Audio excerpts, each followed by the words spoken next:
is brought to you by The Ultimate Production Tutorial. If you like what you see and you want to know more about film production, please follow the website link in the description below to learn more. While you're there, you can check out my show notes, where you can double-check my references, comment, and act like the film critic I know you are. Thanks. Also, all of the items on the website are affiliate links, so if you find anything of interest, please click on through. Finally, please subscribe, follow, like, share, comment, pray, and send good vibes to help us keep delivering great content. And now, on with the show. Welcome to Movie Night Madness. This is your co-host, Doc Rock. Tonight, we present one of the best drama films of all time, Glenngary, Glen Ross. This film is notable for its portrayal of salesmen pushed over the edge to make a grab for a sliver of the dying American dream. The heavy pressure put on them by unethical management made scamming and fleecing their clients a standard way of doing business. This really is a spellbinding movie thanks to the acting chops on display and the excellent script. Oh, by the way, folks, Glenngary has uncovered amazing parcels of beachfront property in Arizona. Dial 1-800-TAKE-MY-MONEY and we'll get you on the fast track to a great investment. And I swear, I have no affiliation with Lex Luthor. Now, over to our glorious host, Sisyphus Jones. Hey, what's up, everyone? What's up, Doc? How you doing? Oh, great. How are you doing, Mr. Sisyphus Jones? Well done. Sisyphus. It's just Sisyphus. Have you seen any good movies this week? Yes. I just recently watched The Pope of Greenwich Village. That was classic. actually really good. And you get to see Mickey Rourke when he's a lot less ugly. He did the wrestler, so it's okay. It's okay. Yeah, it's okay. It's okay. And I watched an old Stanley Kubrick film, The Killing, from 1956. That was actually really pretty good. I haven't seen that one. Check it out. I got to see Follow Her 2022. It's like a low-budget thriller. The acting was so-so. The plot was, the acting and the production was so-so, but the plot was really good. It was very meta. Like, they would tell you what was going to happen. Like, the characters would discuss what was going to happen. Like, they were writing a script, and it would happen, but they still kept you guessing. So it didn't happen exactly the way it said it. It was good. Liked it. So, Glenngary, Glen Ross, released in 1992. Directed by James Foley, written by David Mamet, starring Al Pacino, Jack Lemmon, Alec Baldwin, Kevin Spacey, Alan Arkin, Ed Harris, just an amazing cast of people. These are the scores. Rotten Tomatoes went crazy, and then IMDb gave that solid 7.7. It was nominated for Best Supporting Actor. Al Pacino got the nomination. I don't think he got to win the award because he won that same year for Scent of a Woman. Didn't win Best Picture because Unforgiven won Best Picture, and Unforgiven is a superior film. So the budget was $12 million in 1992. Adjusted for today, it's $23 million. The box office was kind of low, but I think they made most of their money back on video sales, DVD sales, and cable rights, and that kind of stuff. So it was a small film. It stayed small. But they must have made some money on the back end to fit it out, because this movie is way too good. I can't imagine that it would have had a loss on it. It would be weird. The film was based on a play by David Mamet. It premiered at the National Theatre in London in 1983. It was nominated for 4 Tony Awards, 1 for Best Play, 1 for Best Director, and 2 for Best Featured Actor. Robert Prowse and Joe Mantegna. And Joe Mantegna won for Best Actor that particular year. Years later, Al Pacino played Shelley Levine, who is Jack Lemmon's character, in the 30-year anniversary on Broadway. The writer: if you ever needed me to give you the perfect description of a hipster, this is the guy. All he's missing is a scarf and a cup of Jamaican Blue Mountain coffee. And yes, guys, he still writes on a typewriter. Anyway, with 97 credits to his name, this guy is a prolific writer. He's written some of the most thought-provoking films and plays that our generation had, even just in filmmaking history, actually. Like, if you're looking for a good movie, grab anything by David Mamet, written specifically.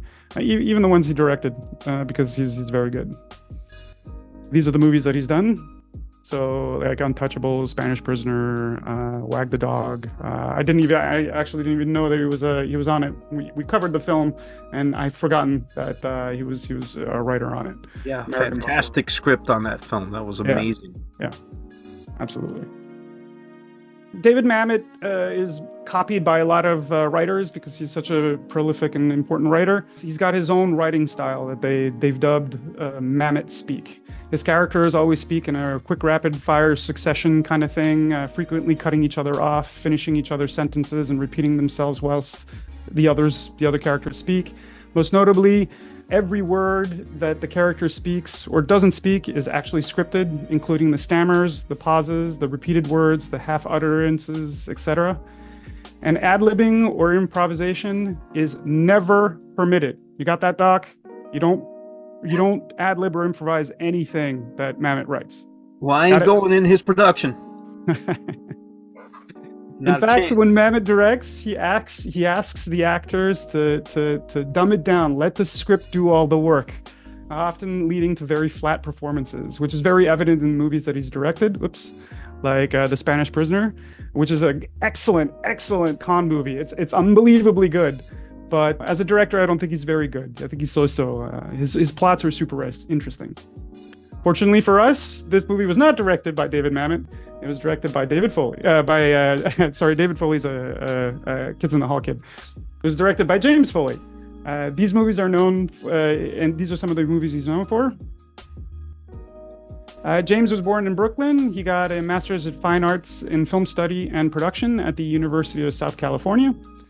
During his final year, acclaimed 70s counterculture director Hal Ashby noticed his student film when it was projected on the wall during a party.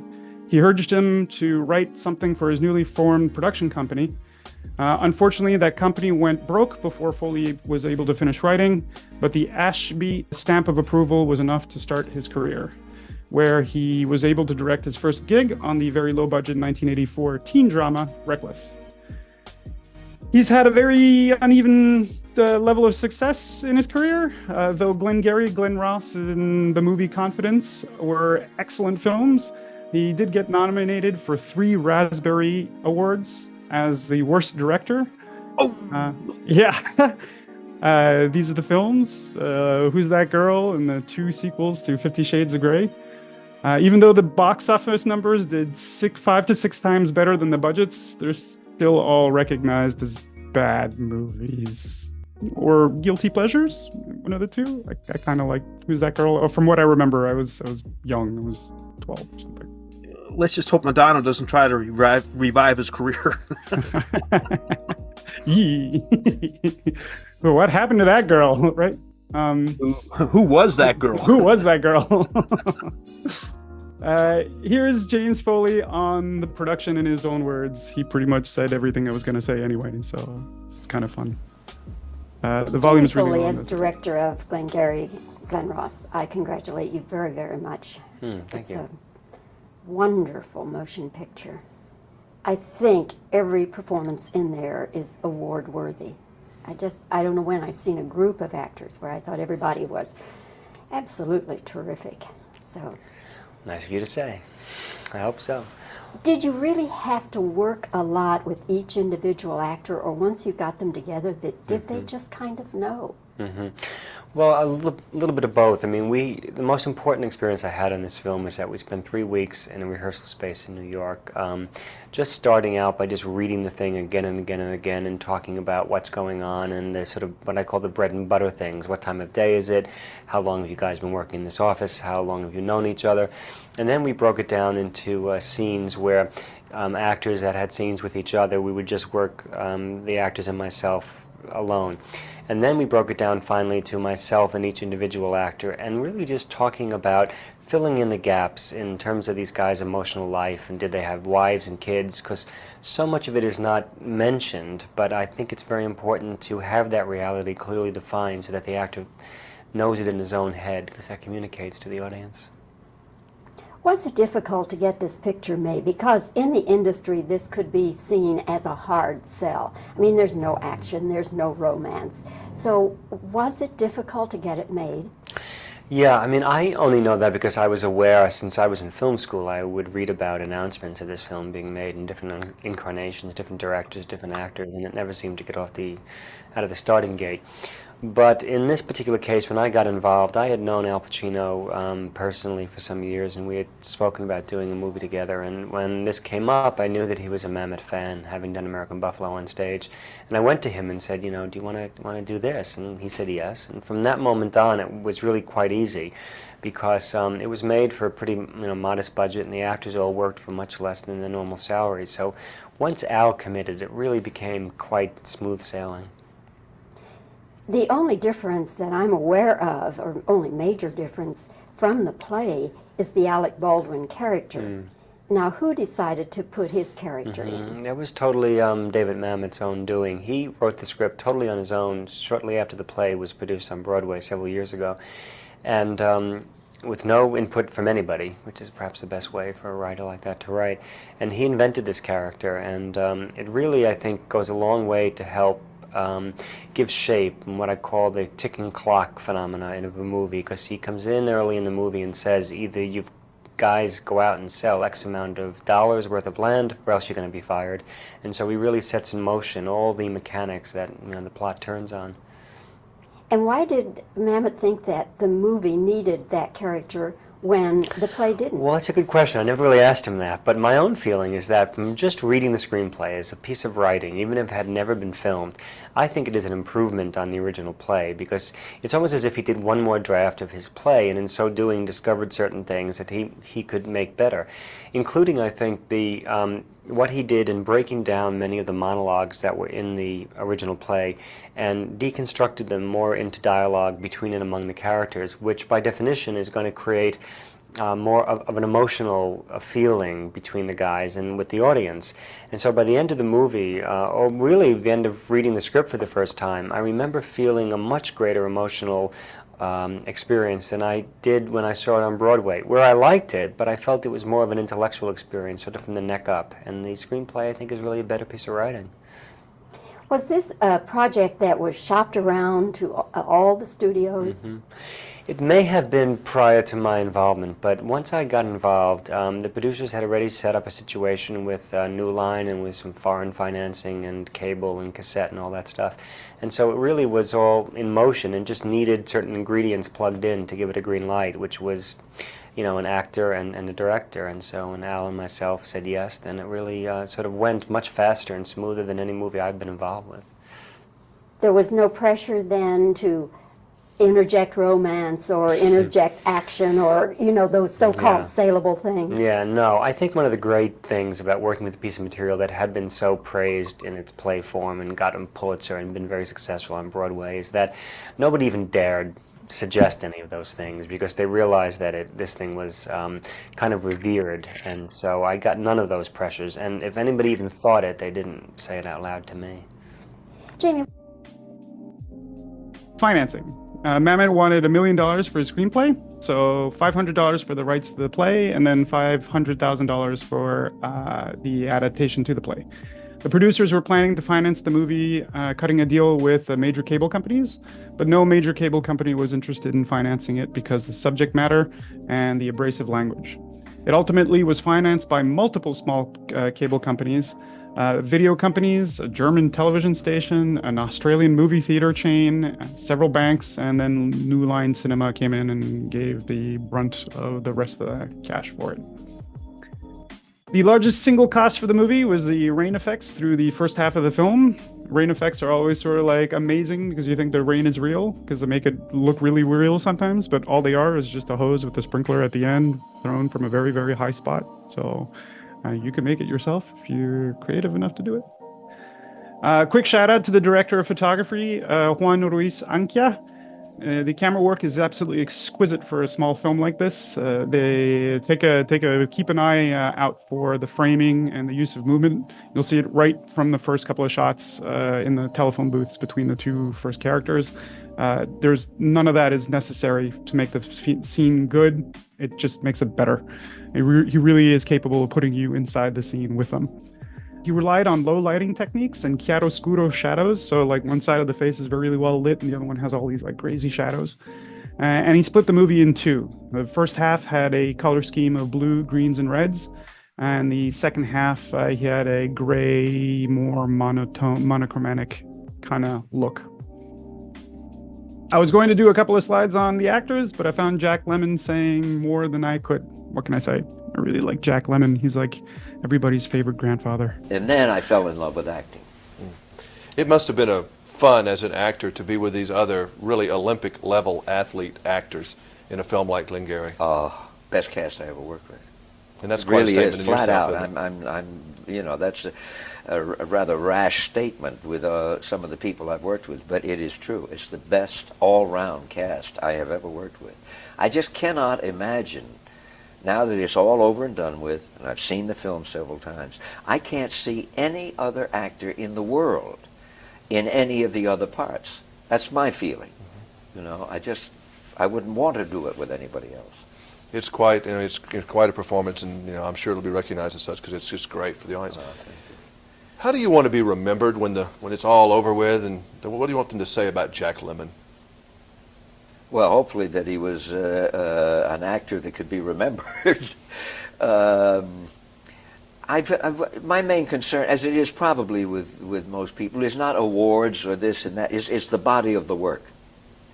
That when people think of it, they won't think specifically of a Some Like It Hot or a Glenngary alone, or one or two films, but that there was a body of work of both comedic and drama that was of worth, and some of the films, fortunately, and not due to me, because primarily it would be due to the writer, but that I was part of what successfully made people think. There is that aspect too. In other words, you can go beyond just entertaining. I think Glenngary does it, and make you think where you might not have thought specifically had you not seen that particular work, or read that novel, or read that poem, or even a painting that can move you and make you think in a certain direction, What happens then is, I think you take a craft and move it up to a level of art. Well, you're an actor's actor, Mr. Lemmon. Thank you. Thank you. Good to see you. I see you. Thank you. Oh, All right. actors are so needy. They're still thinking about what their life is going to be worth. He was in some of the best movies ever. He had 12 Angry Men, Some Like It Hot. Wasn't he? Odd Couple, all that kind of stuff. The Great Race. The Great Man, I Race. felt The list The goes on. Apartment. The Apartment. Yeah, just a bunch of good movies. So, the scam. In Glenngary, Glen Ross, the salesmen pitch beautifully finished plots of land to ignorant buyers. They have a slick, glossy pamphlet, slogans, logos, paperwork, everything necessary to make it look legit. The prospective buyers are unaware that they're buying undeveloped land that might cost a small fortune to clear. According to the DVD commentary, they were selling swampland, like a really terrible Florida, awful stuff. Needless to say, this is highly unethical, high-pressure sales designed to catch people off balance and fleece them. Here is the exact same scam and all of the people involved done in Australia about 20 years ago. But the thing that got me mostly was how many people were involved. It wasn't just the salespeople, which is crazy. All these people are being set up to be ripped off. And do you know who's selling the property? Haven't got an idea. The seller is Vic Ollis, a convicted felon now muscling in on Australia's biggest real estate scam. You're on front one. As his off-sider rounds up the prey, Ollis waits further down the line. And today, business is so good that 2 buses have been laid on. They're all on the bus together, yep, all packing the people on and driving them off the edges of the financial cliffs, yes, and jumping out themselves before the passengers go off. It's a fraud, it's a robbery. It's like, it doesn't just rob you of assets, rob you of money. Marie Gleeson and her husband Stephen are victims of the same kind of sting, one that's taken in 250,000 Australians. It robs you of your dignity, your self-respect. I know people who've paid for it with their lives. People have suicided over it. The Gleesons' real estate nightmare began when they were lured to the Gold Coast to look at investment properties. We didn't want to go back again if we decided later to purchase, so my husband took the video camera. There's only a few vacant at this stage. We had an agreement between us that we were not going to buy on the day. We weren't going down there to buy. Did you sign up on the day? We did. Like so many others, the Gleesons were sucked in by a scam that was spawned on the Gold Coast a decade ago. Back then it was known as two-tiered marketing. One price for the locals and another, hugely inflated price for the out-of-towners. All conned into buying property way beyond its real value. At one point, there were more than 30 major companies engaged in two-tier marketing here on the Gold Coast. One notorious marketeer sold 1,000 properties a year, adding a hidden fee of at least $30,000 per unit. Good evening, ladies and gentlemen. Thank you all for being here tonight. This is how it so often begins, an invitation to a seminar about investing for your future. We've used actors, but the words are straight out of the scammer's manual. Let me begin by asking you all a question. How many people in this room tonight are feeling 100% confident financially for retirement? No surprises there. The next step, making sure you own enough of your family home for the bank to lend you money. And you purchased in 1988, so how much is outstanding on your loan? I think there's about 30,000 owing the bank. Then comes an offer for a free plane trip to look at possible investments. So is this your first time up here? Where a runner makes sure you never see local real estate offices and never find out the real property price. Look, I'm an independent solicitor. Finally, a supposedly independent solicitor just happens to be there on the weekend for you to seal the deal. So I'm working for you. Everybody's in on it except the victim. It's like a sting. It's like this whole stage show has been set up just to sting the victim. Neil Genman used to sell real estate, but now devotes his energy to exposing the industry's conmen. He lives inside a fortified house because of death threats he's received. All these people are in collusion, is that right? Oh, the whole lot of them. Even the motel that they ship you to, the person serving you breakfast in the morning. It's like some strange movie. The waitress smiling at you. She knows you're about to get ripped off. How did they get away with it? Well, because the buyers trusted the very people who should have been looking out for them. They trusted the so-called qualified financial advisors. They trusted the so-called independent lawyers. But most of all, they trusted the banks. The con men say this: the bank would not be lending you the money if it wasn't a good deal. Now that's not true, because the bank are lending on your own home to buy the bad deal, and the banks know this. So the bank's involvement gives the customer confidence that it's okay. I would say that more than 50% of the people that I've spoken to have said such things to me. I would not have gone ahead with this if it wasn't for the bank's involvement. As soon as I heard the bank, it made me feel safe. Did the bank do a valuation on the investment property? Well, I just assumed that they did a value and they wouldn't have lent us the money if it wasn't that value. In fact, it appears Bev Chisholm's bank never even bothered with a valuation. They let her and her husband borrow $91,000 to buy a Brisbane investment unit worth less than $40,000. And when the Chisholms lost their tenants, they were forced to sell. We got a letter to say that they were actually going to take our house off us. They were going to foreclose on our house. Today, Bev and her husband live on a tiny boat. Oh, we have to use the marina amenities. The washing machines are up there, the toilet, showers and everything there. So how do you emotionally cope living here? I don't. Oh, really? Why not? I'm stressed out all the time. I think about things as they used to be and I start crying. Don't want to think about that. Yeah.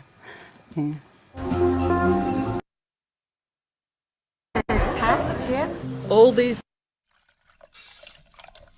250,000 people in Australia got hooked on that thing. That is wild. And yeah, it's a big, elaborate storefront, like kind of like the Sting. It's a combination of the Sting and Glenngary, Glen Ross. That is wild. Exactly. So most of these kinds of scams rely on high-pressure sales tactics.